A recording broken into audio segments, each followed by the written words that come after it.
ሰላም ጤና ይስጥልን ተመልካቾቻችን ከአንከር ሚዲያ ዝግጅት ክፍል ያክብሮ ሰላምታችንን እናቀርባለን። በአዲስ አበባ በተለያዩ አካባቢዎች አፈሳ እየተካሄደ እንዳለ መረጃዎች ያመለክታሉ።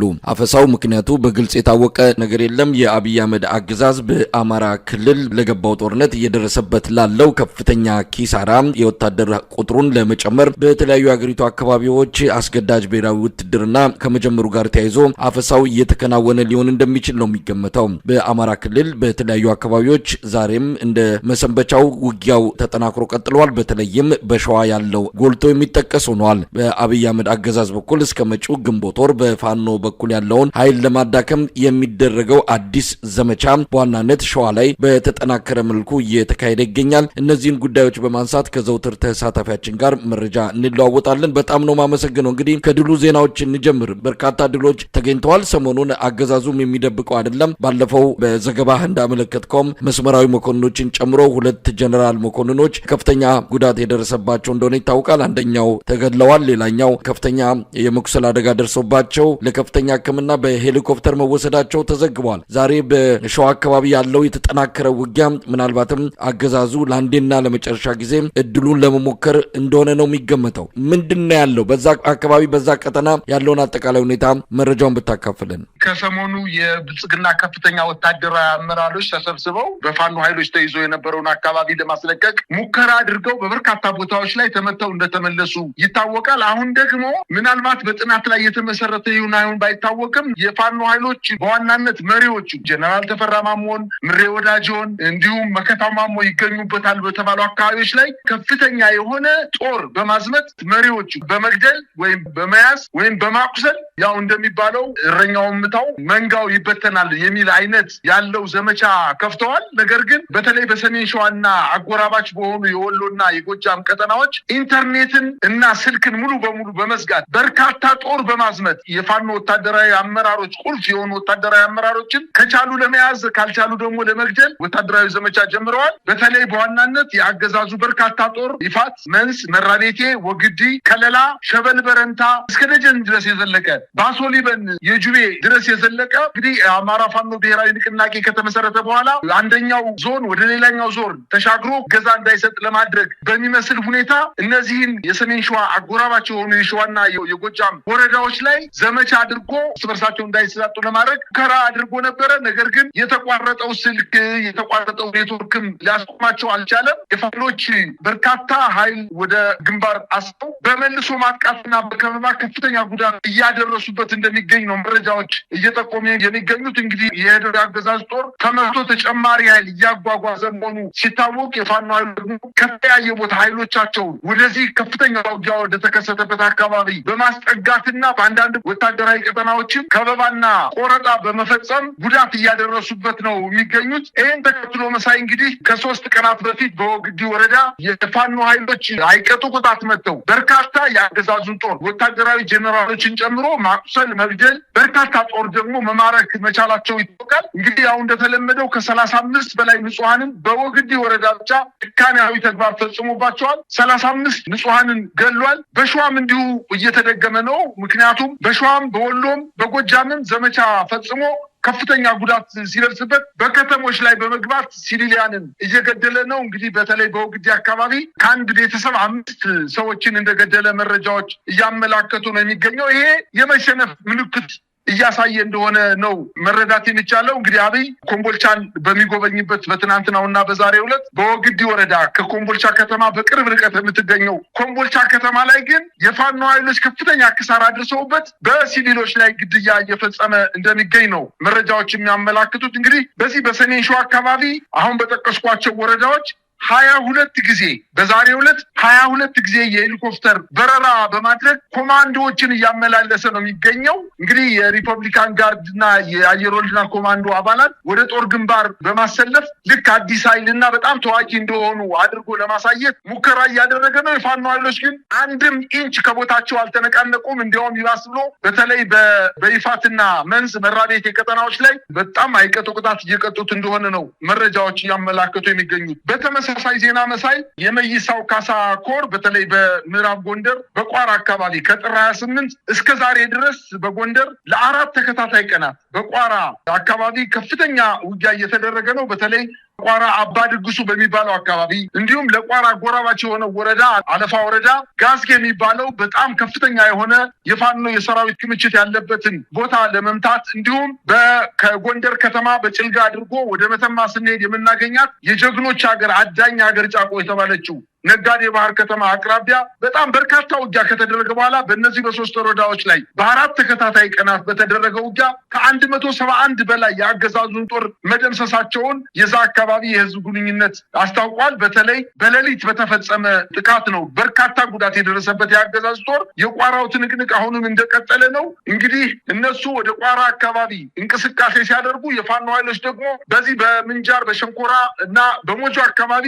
አሁንም ከፍተኛ ሰራዊታቸውን አስጠግተው ወደ ጥቃት ለመሄድ እንቅስቃሴ እያደረጉ እንደሆነ ነው መረጃዎች እያመላክቱ የሚገኙት። እንግዲህ በጎጃም በእናርጅና እናውጋ ወረዳ አካባቢ በጣም ከፍተኛ የሆነ ሰራዊት ያሰለፈ ሲሆን እነዚህ በዋነኝነት ያደረገበት ዋነኛ ምክንያት በዛ አካባቢ የሚንቀሳቀሱ ፋኖች በተለይ በሸበል በረንታ በእናርጅና እናውጋ በደጀን አካባቢ አቆራርጠው አባይን ተሻግረው ለፋኖዎች ገዛ ይሰጣሉ የሚል እና የማደናገሪያ ውጊያ ለመክፈት አስቦ የነበረ ቢሆንም 2 ሰዓት ባልሞላ ጊዜ ውስጥ ያንን አካባቢ በማጽዳት አሁንም ከፋኖ ኃይሎች ጋር ተቀላቅለው ከፍተኛ የሆነ ድል እያስመዘገቡ እንደሆነ ነው መረጃዎች የሚያመላክቱት። የሰሜን ሸዋው ከፍተኛ የሆነ ውጊያ ግን በተለይ በምንጃር በረህት ወረዳ እና ሀገረ ማርያም በመራቤቴ ሬማ ቀጠና መንዝና ባሽ ቀጠና ይፋት ኤፍራታና ግድም ስምሪት የወጣው የአገዛዝ ጦር ከፍተኛ የሆነ ጉዳት እንደደረሰበት ነው የአካባቢ ምንጮቻችን እየነገሩ የሚገኙት። ከዚህ በፊትም እንደዚህ አይነት ውጊያ ያደረገ በተከታታይ በተለይ በዋናነት በሰሜን ሸዋ የፋኖ ኃይሎች አንድ ሆነው በአጭር ጊዜ ውስጥ ወደ አዲስ አበባ ለመምጣት ስትራቴጂክ ቦታ በመሆኑ 5ቱን የአየር ወለድ ክፍለ ጦሮች በዛ አካባቢ በማሰለፍ ለመግታት ከፍተኛ ጥረት እያደረገ ነው። ነገር ግን የፋኖ ኃይሎች ቦታቸውን እስካሁን ድረስ እንደያዙና በአንዳንድ ቦታ ላይም የመልሶ ማጥቃት በማድረግ ከፍተኛ ድል እየተጎናጸፉ እንደሚገኙ ነው መረጃዎች የሚያመላክቱት። እንግዲህ ብር አዳማ ከምትባለው እንዲሁ የቋሪት ወረዳ በገበዘ ማርያም አቅራቢያ የምትገኝ ቋሪት ወረዳ በርካታ የአገዛዙ ጦር ምሽግ አድርጎ ወደ ሰከላ፣ ወደ አዴት፣ ወደ ደጋዳሞት፣ ወደ ቋሪት እና ወደ ጃቢ ጠናን አካባቢ አማካኝ የሆነች ቦታ ነች። በዚች ብር አዳማ በተባለች ከተማ ላይ የፋኖ ኃይሎች በአራት አቅጣጫ በከተማው የሚገኘውን የአገዛዙ ጦር በመምታት ወደ ገበዘ ማርያም ከተማ እንዲሸሽ አድርገውታል። በተለይ ይሄ በዋናኝነት የተፈጸመው ደግሞ እነሱ ብር አዳማ ላይ ምሽግ ሰርተው እነዚህ 4 ወረዳዎች እንዳይገናኙ ለማድረግ ሙከራ ያደረጉ ቢሆንም የፋኖ ኃይሎች የሚኒሻ ኃላፊው ወደ ከተማው ገበዘ ማርያም በመግባት ዋና አስገዳይ ጦር መሪ የነበረውን የዛን አካባቢ የሚኒሻ ኃላፊ 50 አለቃ ነው። ይሄንን በከተማ ኦፕሬሽን ስለመቱት እና ከፍተኛ ሽብር በመፈጠሩና አጃቢዎቹን ጨምሮ በርካታ በከተማ ላይ የነበሩ የሚኒሻ አባላት ከና አዛዦቻቸው በመደምሰሳቸው ብር አዳማ ላይ የነበረው ሽብር ላይ ሲሆን በአራት አቅጣጫ ከበባ በመፈጸም ድንገተኛ ጥቃት በማድረስ ድል መጎናጸፋቸውና ብር አዳማ አሁን በፋኖ ቁጥጥር ስር መግባቷን ነው እየተመላከተ የሚገኘው። መሳይ እንግዲህ ይሄ የሚያሳየው መሳይ ስልክ በመጥለፍ በፖለቲካዊ ሁኔታም ጠዋትና ማታ በፌስቡክ እና በትዊተር እንዲሁም በዩቲዩብ መገናኛ ብዙሃንን በመጠቀም የውሸት ዜና ፋኖ ጠፍቷል፣ ደክሟል፣ ከእንግዲህ በኋላ አቅም የለውም ለማለት ከፍተኛ ጥረት አድርጎ ነበረ። በዛ በፊትም ደግሞ የስልክ ጠለፋ በማድረግ እርስ በርሳቸው እየተጋጩ ነው፣ እየተመታቱ ነው፣ እየተገዳደሉ ነው በማለት የስልክ ጠለፋን እና የውሸት ዜናዎችን በማሰራጨት ፋኖን ለማድከም ጥረት አድርጎ ነበረ። እንግዲህ ደግሞ አሁን ምናልባት ከወር በፊት ደግሞ የደከሙ ከትግሉ ለመሸሽ የፈለጉ ሰዎችን በገንዘብ በመደለል ወደ ከተማ እንዲመጡ በማድረግ እነዚህን ሰዎች ከፍተኛ ገንዘብ መድቦ እና ጥቅም በመስጠትና በመደለል ወደ ከተማ አስገብቶ እነዛን መስክ ላይ ያሉ የፋኖ ጠንካራ ታጋዮችን ለመሳብ ከፍተኛ ጥረት አድርጎ ያልተሳካለት የአገዛዝ ጦር አሁን ደግሞ ሰርጎ ገቦችን ተጠቅሞ የፋኖ አመራሮችን ለመምታት በጣም ከፍተኛ የሆነ የድሮን አሰሳ፣ የሄሊኮፕተር አሰሳ በአንዳንድ ቦታ ላይም የሚግ አሰሳ እየተደረገ እንደሆነ ነው መረጃዎች የሚያመላክቱት። ነገር ግን የፋኖ ኃይሎች አሁንም በዚህ ከፍተኛ መልሶ ማጥቃት እያደረጉ እንደሆነ ነው። በተለይ በአማራ ክልል ለ11ኛ ጊዜ ዘመቻ ማወጁንና ሁሉም መንገዶችን ተጠቅሞ የፋኖ ኃይሎችን ወደ አዲስ አበባ የሚያደርጉትን ጉዞ ለማስቆም በርካታ እንቅስቃሴ እያደረገ እንደሚገኝ ነው መረጃዎች የሚያመላክቱት። መሳይ እንግዲህ በሰሜን ሸዋ ብቻ ሳይሆን በሌሎችም የአማራ ክልል አካባቢዎች የኢንተርኔትና የስልክ አገልግሎት መቋረጡ የተሰማ ነው። በስልክና ኢንተርኔት በዋናነት የተቋረጠባቸው አካባቢዎች ሰሜን ሸዋ በርካታ ወረዳዎች ነው። በወሎ በምዕራብ ወሎ ዞን እንደዚሁ የተለያዩ ወረዳዎችና ከተሞች፣ በምስራቅ ጎጃም ዞንም በርካታ አካባቢዎች ላይ ስልክና ኢንተርኔት መቋረጡ ነው የተሰማው። እስከ ግንቦት ድረስ አጠናቅቃለሁ ያለውን ዘመቻ ለማከናወን እንደሆነም ነው የሚገመተው። ግን እንደው በአጠቃላይ ምን ያገኘው ውጤት አለ? እስካሁን ፋኖች ከይዞታቸው የተነሱበት ወይም ደግሞ ያፈገፈጉበት ሁኔታ የለም። ከዛ በተቃራኒው ግን በርካታ ኪሳራ እየደረሰበት ያለው አገዛዙ ነው። ምን ውጤት ተገኘ? እንደ ከዚህ በፊቶቹ በኪሳራ የሚጠናቀቅ እንደሚሆን አያያዙ ወይም ደግሞ እየታየ ያለው አጠቃላይ ሂደቱ የሚያመላክት ነው። እንደው በእነሱ በኩልስ የተገለጸ ነገር አለ? እንዲህ አይነት ድሎች ተገኝተዋል ብለው የሚናገሩት ነገር አለ? መሳይ የተለመደ ነገር ነው እየተፈጸመ እኮ ያለው። በአማራ ክልል ለ11ኛ ጊዜ እኮ ዘመቻ ጀመረ። ነገር ግን የፋኖ ኃይሎችን በቃ ሊገፋቸው አልቻለም። እንዲያውም በትላልቅ የወታደራዊ ምሽጎች ላይ ጥቃት እየፈጸሙ ጀነራል እስከ መግደል እና ጀነራል እስከ ማቁሰል፣ ኮሎኔሎችን እስከ መማረክ ደረጃ እኮ ደረሱ። ከዚህ በላይ እንግዲህ ትልቅ ድል የት አለ?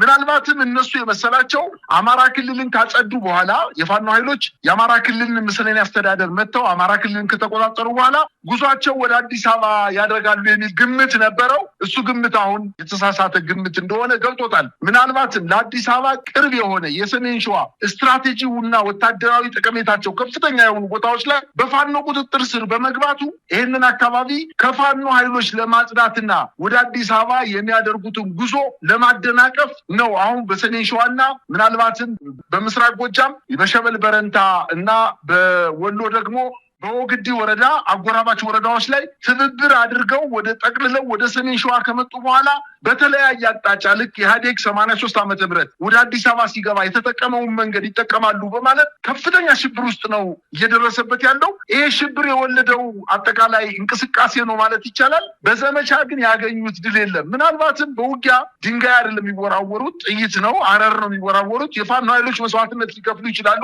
ነገር ግን ትግሉን ወደኋላ ፈቅ ማድረግ ወደማይቻልበት ደረጃ እንደደረሰ ነው ከመንግስት ድንጋጤ እየተገነዘብን ያለ ነው። ይህ ሁሉ ሙከራ ብልጽግና ይህን ሁሉ ሙከራ አድርጎ ብልጽግና ምን አገኘስ ብለን ስንጠይቅ ምንም። ምናልባትም ከጉልበቱ እየደከመ ተስፋው እየኮሰመነ ሰራዊቱ እየተበተነ እየተመታ ነባር የሚባለው ሰራዊት ምናልባትም በትግራይ ክልል ውጊያ ያደረገው ሰራዊት አሁን የለም፣ ጠፍቷል፣ ሙሉ በሙሉ ጠፍቷል። ስለዚህ አዳዲሱን ሰራዊት በውጊያ ወደፊት እያስገባ እየገፋ እያስፈጀው እንደሆነና እንግዲህ በአንድ ቀጠና በ3 ወረዳ በ4 ቀን በተደረገ ውጊያ 171 የመከላከያ ኃይል በአንድ አካባቢ መገደሉን እንግዲህ ምን ማለት ነው? በዚህ 171 ወታደር ሲገደል መስመራዊ መኮንኖች አሉ፣ አዋጊ ሻምበሎች፣ አዋጊ መቶዎች፣ አዋጊ ሻምበሎች ይገኙበታል። በዚህ ውጊያ ምናልባት ከአዲስ አበባ ሩቅ ወደሆነ ቦታ ላይ እንኳን እየከፈለ ያለው ከፍተኛ ዋጋ ፋኖን ወደፊት ከመገስገስ ወደኋላ አላደረገውም። እንግዲህ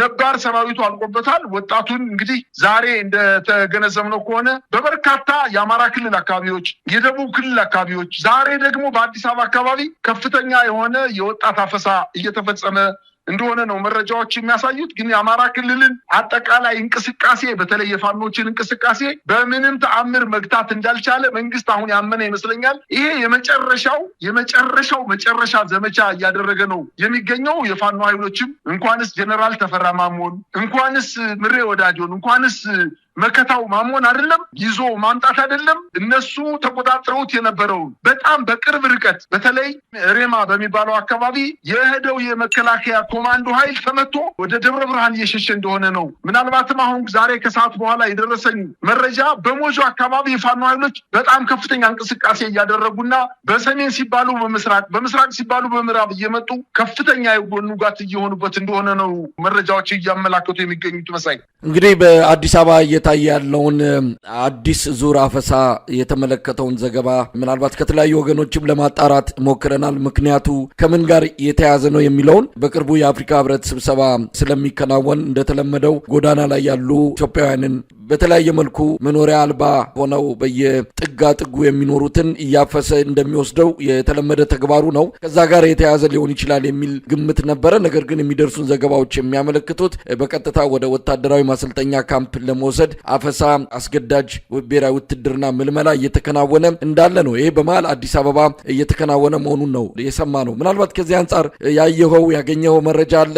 አዲስ አበባ ላይ አፈሳ እየተከናወነ ነው የሚለው መረጃ ከተለያዩ ወገኖች ነው ለአንከር ሚዲያ እየደረሰ ያለው። አዲስ አበባ በሁሉም ክፍለ ከተሞች ማለት በሚያስችል ደረጃ ዛሬ ከሌሊቱ 11 ሰዓት አነጋግ ላይ ከፍተኛ የታጠቀ የፌዴራል ፖሊስ፣ የብሔራዊ መረጃና ደህንነት አባላት፣ የአዲስ አበባ ፖሊስ ሌሎቹም አደረጃጀቶችን ተጠቅሞ አንደኛ በአዲስ አበባ ከተማ የሚገኘው በጎጃም በረንዳ አካባቢ የሚገኘው መናኸሪያ አውቶቡሶቹ እንዳይወጡ በማድረግ ከ48 በላይ አውቶቡሶችን ለግዳጅ አሰልፎ መጀመሪያ ግዳጅ ወደ ወታደራዊ ግዳጅ ትሄዳላችሁ በማለት ትራንስፖርትን እንቅስቃሴ እንዳያደርጉ በማድረግና አፈና በመፈጸም ሊነጋ ሲል ከ12 ሰዓት ተኩል ጀምሮ ግን በዛ አካባቢ ያሉ ወጣቶችን ወደ መርካቶ ይገባለ፣ ወደ ጎጃም በረንዳ ይገባለ፣ ወደ ጨው በረንዳ ይገባለ፣ ወደ ተክለ ሃይማኖትም ይሄዳለ፣ ወደ ኮልፌም ይሄዳለ።